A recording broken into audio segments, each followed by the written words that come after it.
Well, this should not come as a shocker to anybody, except for this is so low. It was, wow. It's 4.6 million domestic opening. Nobody went and saw this movie. Even with the Lord of the Rings brand, absolute failure, absolute disaster. And I told you why. I did a video yesterday reviewing this, just how evil Lord of the Rings War of the Rohirrim is.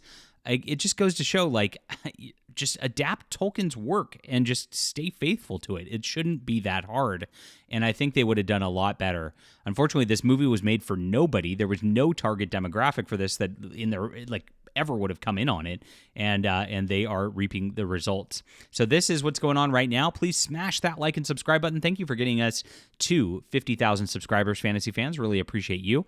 I'm a fantasy author myself, and I do great work, and I have a 6-book series right here called The Adventures of Baron von Monocle. You're going to absolutely love this if you enjoy good fantasy. We've got some good world building, great characters, a narrative that really builds across things and is very coherent and is not disjointed like the Lord of the Rings deal.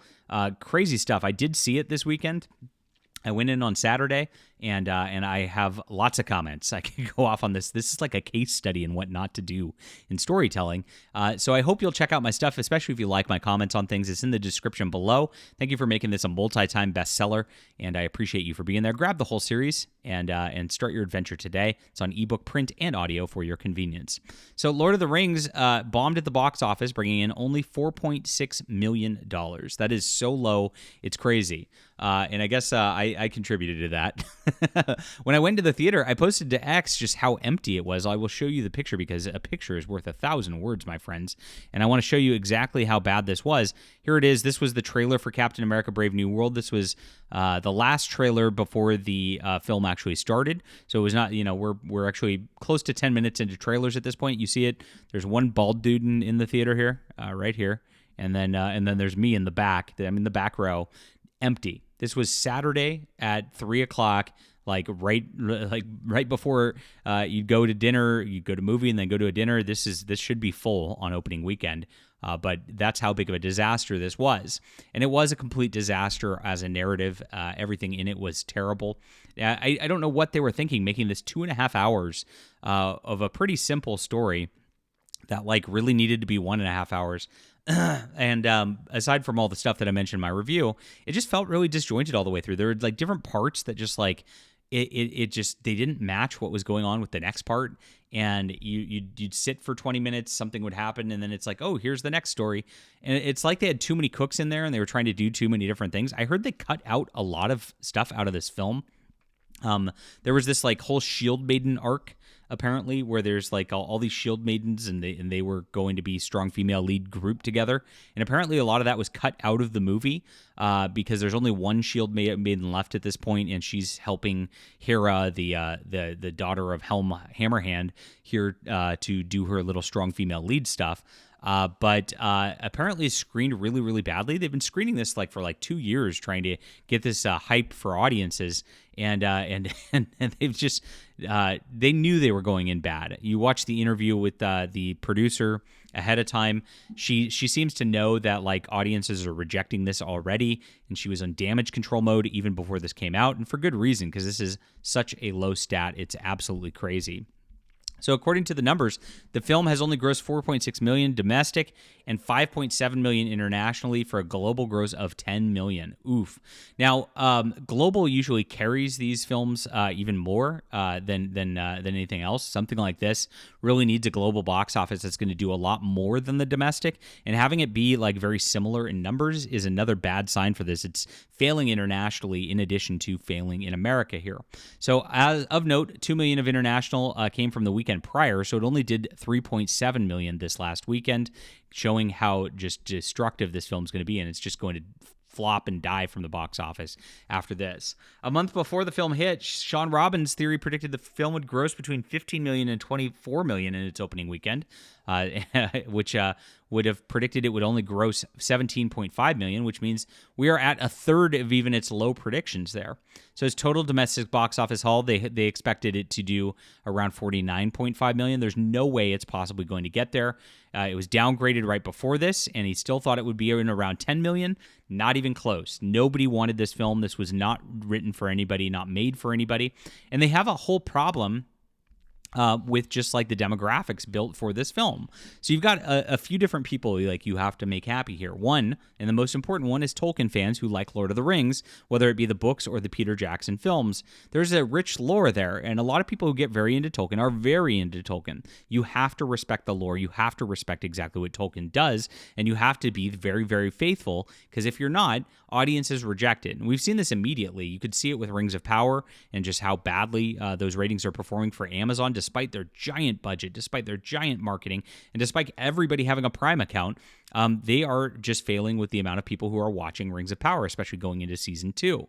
So knowing that's the case, you have to take something like this and you have to be like, okay, I have to make the Helm Hammerhand story very, very faithful and make it really feel like Tolkien. Otherwise, like, this is going to be a problem. Now, they did do things in the film to try to virtue signal that this is in Tolkien's film. But again, like that little virtue signal, like sort of thing, like member berries, member this in The Hobbit, like that doesn't work. You have to have the film itself. You have to have the story itself match that and the characters itself match that, which they failed to do on every single level.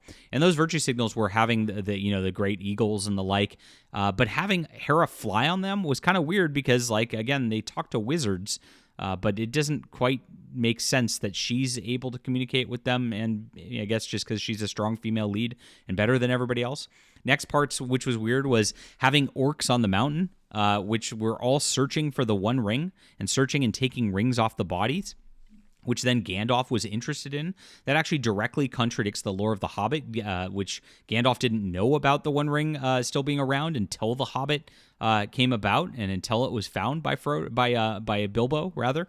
And so, like, her alerting Gandalf to this was incorrect, and something just like that, as a 5-minute aside, just was unnecessary for the film, didn't add anything to the film, and trying to tie it into the One True Ring was just kind of more insulting to somebody who's actually read the books than actually being something that was useful. I guess they thought that a stupid audience would be like, I remember the One Ring in the movies, wow, and that was the whole deal. And so they also had Saruman show up at court in Rohan right after it was ended, which is kind of like, okay, why did you have to tie that in as well? But they worked really, really hard to put those couple of moments in there just so you know, hey, this is Lord of the Rings, remember?